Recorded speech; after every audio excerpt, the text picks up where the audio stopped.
국회 세월호 국정조사 특위가 약 2주 동안 기관보고를 받았죠. 네, 가족대책위원회가 오늘 국회에서 그 기관보고에 대한 모니터링 결과를 발표했고요. 총 89가지의 의혹을 제기하면서 철저한 진상규명 또 특별법 제정을 요구했습니다. 자, 오늘 그 기자회견에서 89개 의혹을 제기하신 민주사회를 위한 변호사 모임 민변의 세월호 특위위원장 권영국 위원장 전화로 연결되어 있습니다. 권 위원장 나와 계시죠? 네, 안녕하십니까. 예. 자, 기관보고 총평을 하신다면요? 기관보고는 저희들이 오늘 기자회견 할 때 제목을 붙였는데요. 결국은 변죽만 울린 국정조사가 아니냐. 그러니까 여전히 풀리지 않는 의혹을 대충 정리하더라도 9가지가 나올 만큼 예. 그 진상규명의 필요성이 국정조사를 통해서 해소돼가는 것이 아니라 예. 오히려 또 증가되고 있다는 것이죠. 예. 의혹이 더 커지고 말았다. 네. 예. 그래서 89가지를 간추리셨는데 네. 대략 분야별로 보면 어떻게 됩니까? 이제 사실은 이게 내용들이 굉장히 많은데요. 예.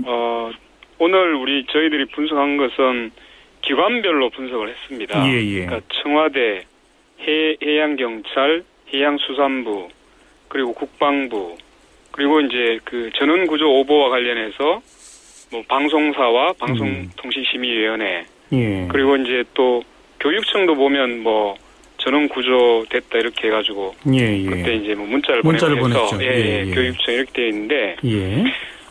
이제 대부분 보면 이번 이 사건에서 침몰 원인으로 작용했던 이제 제대로 된 관리 감독을 했느냐, 또는 그 구조 작업을 제대로 했느냐, 예. 또는 구조 작업을 전원 구조라는 오보 때문에 오히려 구조 작업을 지연시키거나 방해했느냐, 이런 부서들을 중심으로 해서 예, 검토를 했던 것이고요. 기관별로 쭉 기관을 지적해 주셨는데 89개 네. 가운데 어느 기관이 제일 많아요? 이번에 사실 정리했던 내용 중에 한 3분의 1 정도가 청와대 쪽이라고 보시면 됩니다. 청와대가 제일 많아요? 예. 그동안 이제 청와대가 보면 사실 컨트롤 타워가 아니다 이렇게 얘기를 했었는데 예. 저희들이 이제 확인한 결과, 또 어떻게 보면 이번 국정조사에서 가장 큰 성과 중에 하나라고 하면 그 해경 상황실하고 청와대 상황실이 이제 한 라인으로 통화를 하고 있는 녹취록이 그때 공개가 됐었는데. 맞아요. 예. 그걸 통해서 보면 실제로 청와대가 이 사건에 대해서 이제 매우 늦게 인지하긴 하지만 그때부터 계속적으로 이 구조에 대한 인원을 빨리 보고하라든가 또는 영상을 빨리 보내라든가 예. 또는 로봇에 대한 홍보를 하라든가 이런 식의 이제 여러 가지 내용들이 담겨 있고 예. 실제로 오면 관여했다는 것이 드러났는데 이제 거기에는 거짓말 의혹도 있고 또 자기 책임을 다 하는 것이 아니라 이제 이런 것이죠. 그러니까 청와대는 사실 우리가 바라볼 때는 가장 권한이 이제 많은 곳이고 예. 강력한 곳이기 때문에 실제로 이때 이제 밑에 있는 부서나 정부 부서가 제대로 못하고 있으면 지휘 감독해야 될 책임이 있는 것이거든요. 예. 그런데 구조 작업들이 제대로 안 되고 있는데도 불구하고 그냥 구조 인원을 보고하라, 영상 보내라, 계속적으로 요구만 할 뿐 제대로 안 되고 있는 거에 대해서 어떻게 해야 된다든가 어떻게 하는 거에 대해서는 거의 스스로 침묵을 지키고 있는 아주 상반된 행동이 여러 가지가 나타났었죠. 하지만 또 청와대 입장에서는 현장 상황이나 이런 거를 정확히 파악하지 못하는 그런 입장에서 현장에 이렇게 해라라고 구체적 지시를 하긴 또 어려운 거 아닌가요? 이제 우리가 얘기하는 것은 그걸 얘기하는 건 아닙니다. 그러니까 실제로 이제 현장에서 구조 작업을 하는 것은 당연히 해양경찰서장이 하든지 그렇죠. 거기에 이제 전문적인 업무를 담당하는 분들이 해야 되는 건 당연하죠. 예. 그러나 우리가 지금 알다시피 안전행정부가 법적으로 컨트롤 타워다 이렇게 얘기를 했고 그러면 중앙재난대책본부가 가동이 되기 시작했을 때 이 가동이 제대로 안 되고 있으면 사실은 그 역할을 어떻게 할 거냐 그리고 어떻게 지원할 거냐 이런 이제 역할을 했어야 되는 거죠. 그러니까 부서 간에 서로 간에 이제 뭐 동등한 관계에서 조율이 안 된다든가 또는 오히려 그 조율이 안 됨으로 인해서 방해가 된다든가 이렇게 할 경우에는 그 상위에 있는 부서에서 또는 상위에 있는 책임자들이 그 조율을 해야 되는 거죠. 예를 들면 해경이 사실 수중 구조에 매우 취약한 구조를 가지고 있다면 해군이 사실 그 이 해난 구조라든가 UDT 등등 해가지고 이 수중 구조라든가 이런 부분에 대해서는 오히려 해경보다 훨씬 나을 수도 있거든요. 그렇죠. 그렇다면 그 충분한 장비와 그러한 인적 구조를 갖고 있는 쪽에 조율을 해서 실제로 이게 실효성 있는 구조가 이루어질 수 있도록 했어야 되는데 이런 조율이나 아무것도 사실 한 게 없다고 보여지는 거죠. 그런 거를 청와대가 그러면 안 한 겁니까? 못 한 겁니까? 할 수 있는 능력이 없었던 겁니까? 능력이 있는데 안 한 겁니까? 진상을 규명해야 되는 그 부분이라고 저는 생각합니다. 제가 단정하기는 어려운데 우리 정부조직법 그 11조에 보면 대통령은 정부의 수반이라고 되어 있고요.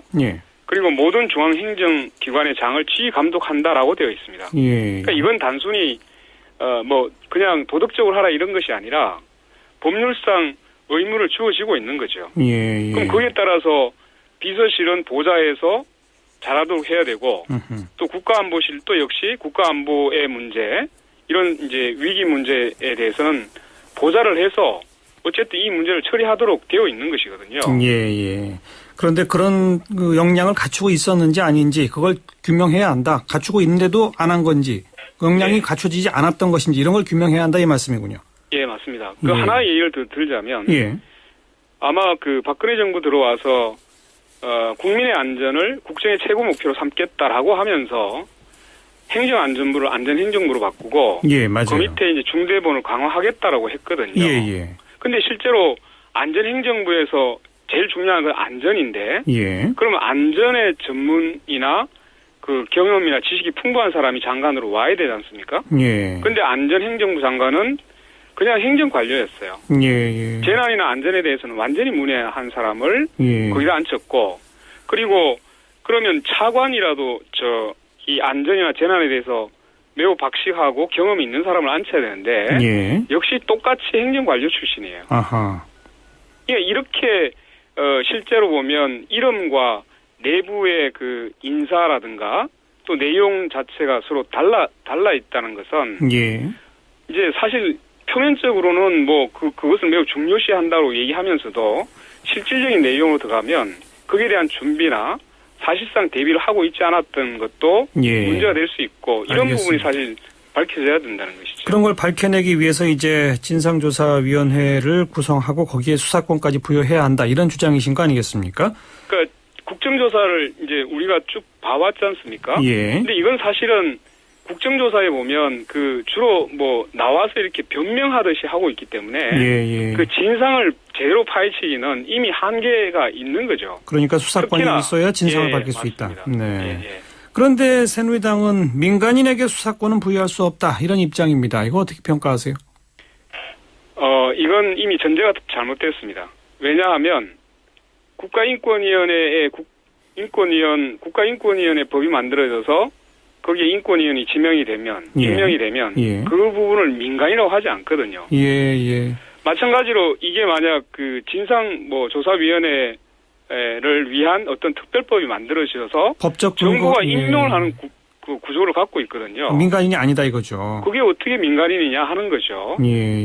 또 두 번째는 이게 이제 수사권이나 이런 것들은 경찰이나 검찰만 가지고 있는 게 아니라 이미 노동부라든가 관세청이라든가 산림청과 같이 해서 어떤 그 범죄 혐의와 관련돼서는 특별 경찰 관리의 지위를 부여하고 있거든요. 그렇죠. 그러니까 다른 법에서도 이미 그런 형태로 우리가 특별 경찰 관리의 지위와 권한을 부여하고 있는데 얼마든지 가능하다. 이게 수사권을 부여할 수 없다는 게 도대체 어디 법을 보고 얘기하는 건지 이해할 수 없는 거죠.